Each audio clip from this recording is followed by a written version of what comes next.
Bienvenidos. Vamos a estudiar ahora otro problema de esfuerzos en vigas con perfiles estructurales. La sección de una viga está compuesta por una IPN 240 y una UPN 160, dispuestas como se indica en las configuraciones 1 y 2. En la sección crítica las solicitaciones internas son N igual menos 5 toneladas y M igual menos 3 toneladas metro. En este problema no me dicen cuánto vale V, la fuerza cortante, pero tampoco la vamos a utilizar. Se pide determinar la configuración más apropiada y verificar si la sección falla con un factor de seguridad de 2, sabiendo que S sub y es igual a 2400 kg por centímetro cuadrado. Estas son las configuraciones, donde fíjense que tengo la viga I y en un extremo le coloco la viga U. Esa sección estaría soldada, ya sea aquí abajo o aquí arriba.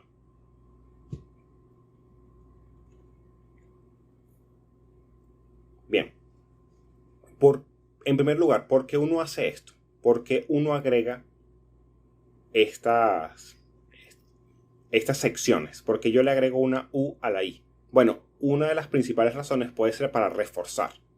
Yo puedo tener esta viga I que no necesariamente soporte los esfuerzos a los que está sometido por estas cargas, pero al yo colocar esta viga U, incremento el área y la inercia, por lo que puede que soporte las cargas. Y probablemente eso puede salirme más barato que comprar una viga I mucho más grande y más masiva.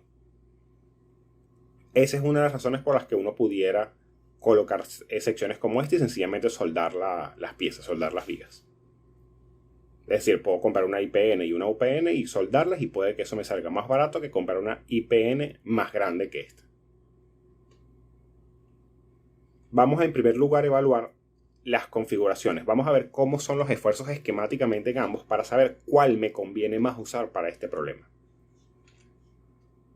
Si yo hago el esquema del corte de la viga, esto es lo que obtengo. Fíjense que N va hacia la izquierda porque es negativo, es de compresión. Y el momento es antihorario por lo mismo, es negativo.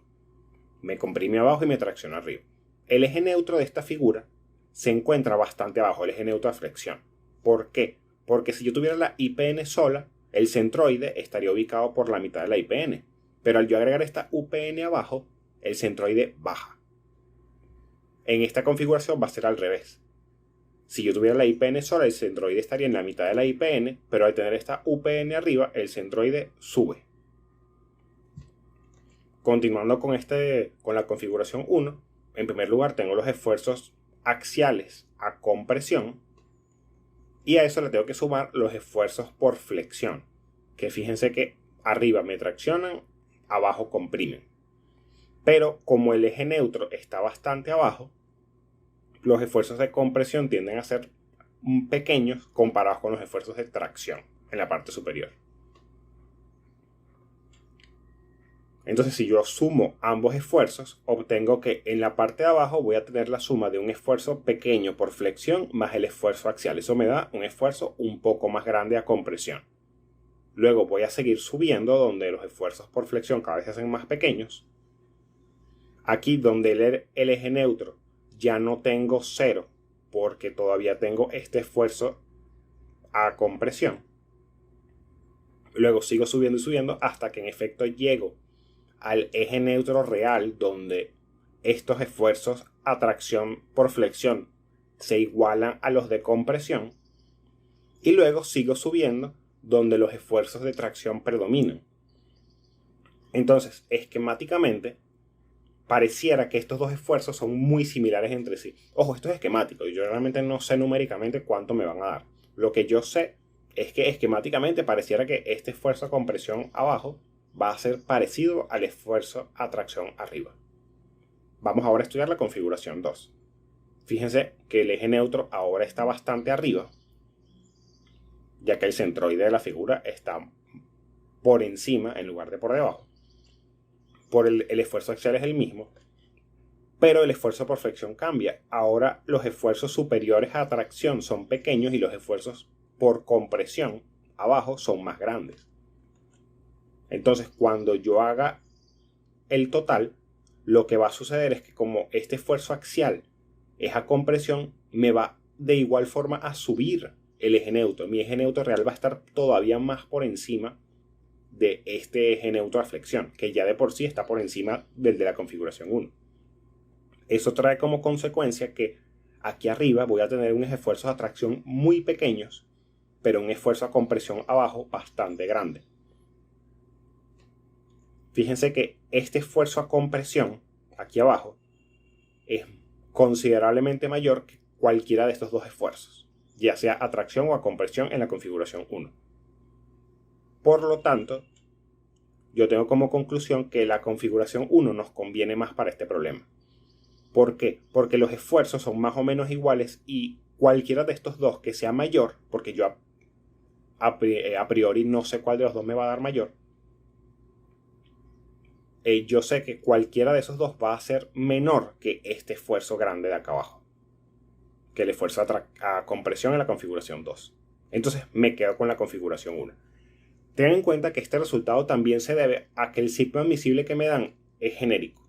No me están diciendo que yo tenga un sigma admisible a compresión y una atracción, porque pudiese suceder que yo tuviera un sigma a compresión muy muy grande y una atracción no tan grande, por ejemplo si tuviera concreto como material, en cuyo caso quizás me convendría una configuración como la de abajo, porque a compresión no me importa que tengas esfuerzos muy grandes, pero a atracción no quiero esfuerzos grandes.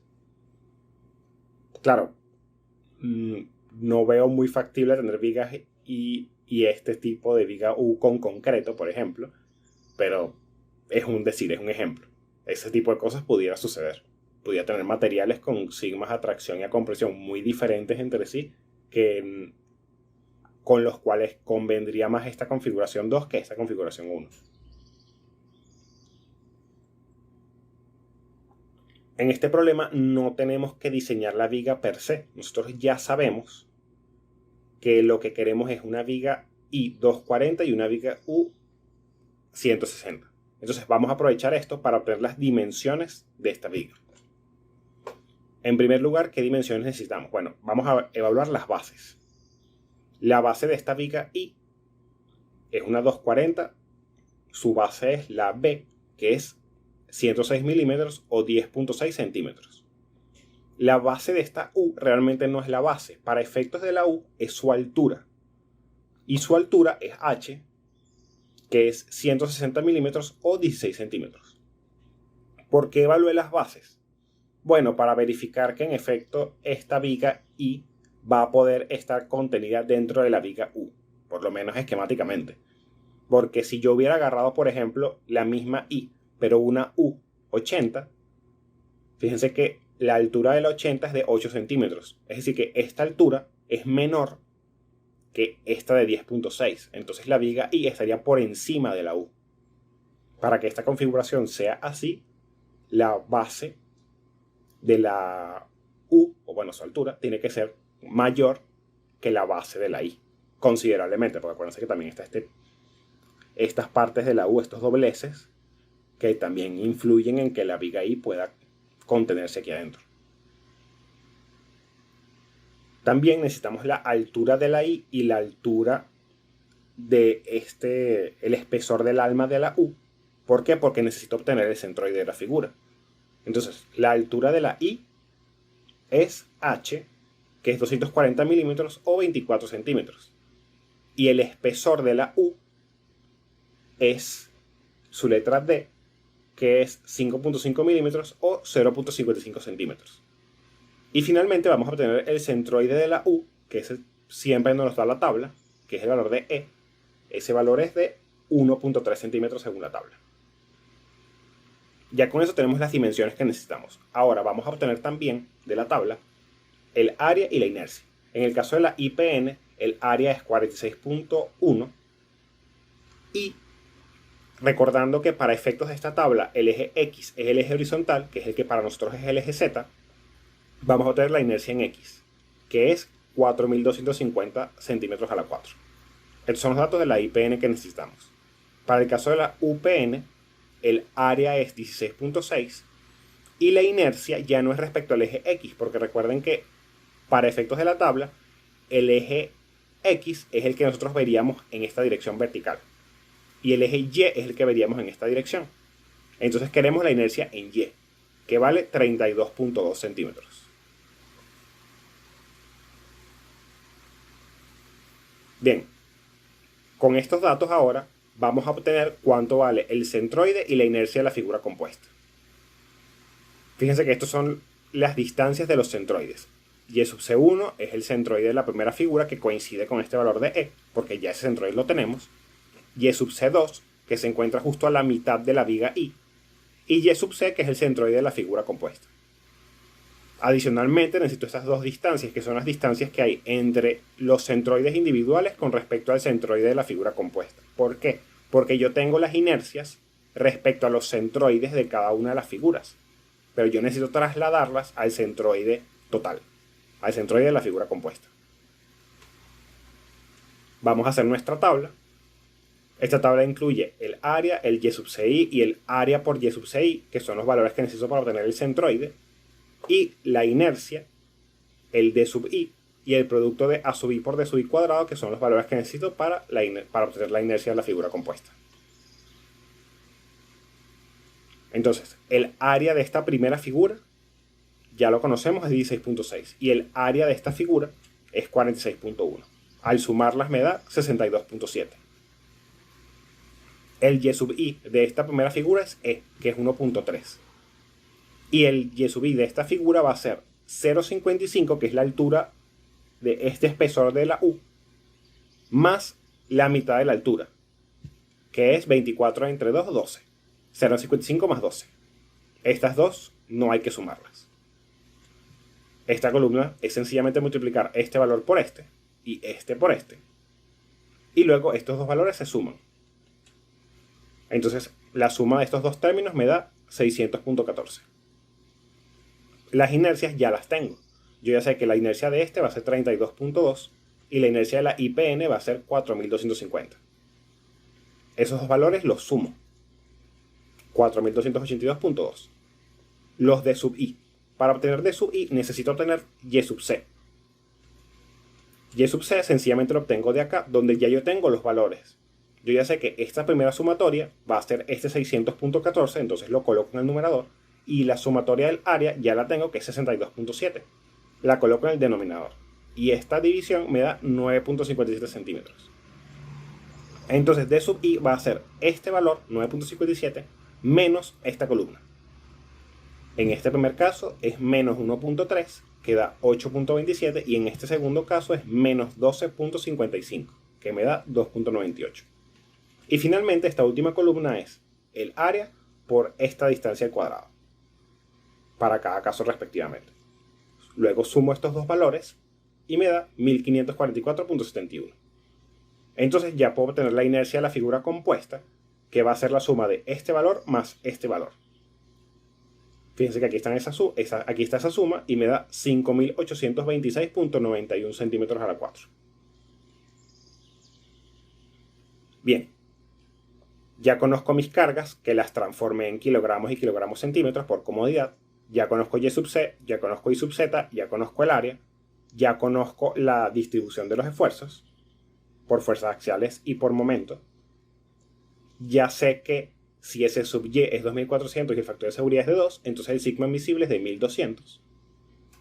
Y ahora procedemos a calcular primero cuánto valen estas distancias y luego los esfuerzos. C sub 2 ya la conocemos, que es el mismo valor de Y sub C, porque yo estaba midiendo todo desde abajo. Entonces es 9.57.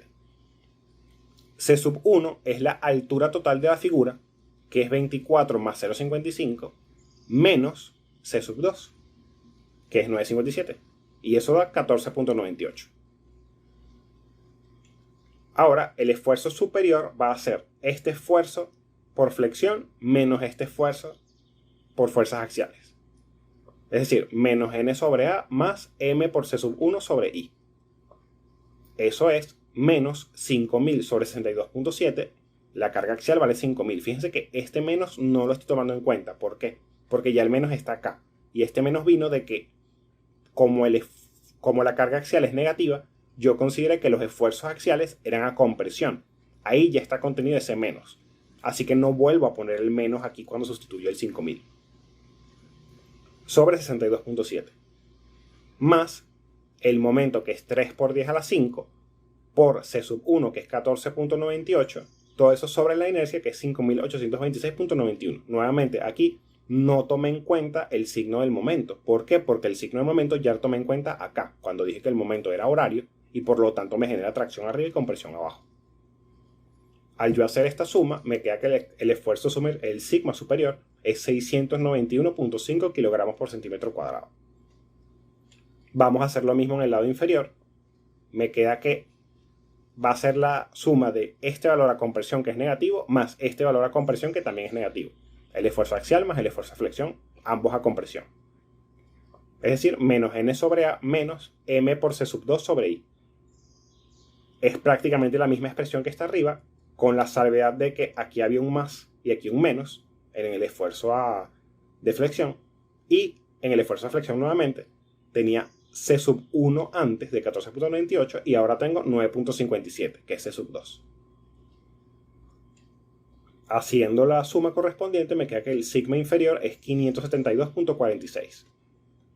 Es decir, que el sigma superior es mayor que el sigma inferior, es decir, que voy a trabajar con el superior. Pero fíjense que el sigma superior es menor que el sigma admisible, ya que el sigma admisible es de 1200 kilogramos por centímetro cuadrado. Por lo tanto, esta configuración con estas cargas y este sigma admisible no falla. Yo puedo utilizar esta configuración con tranquilidad. Bien, muchas gracias.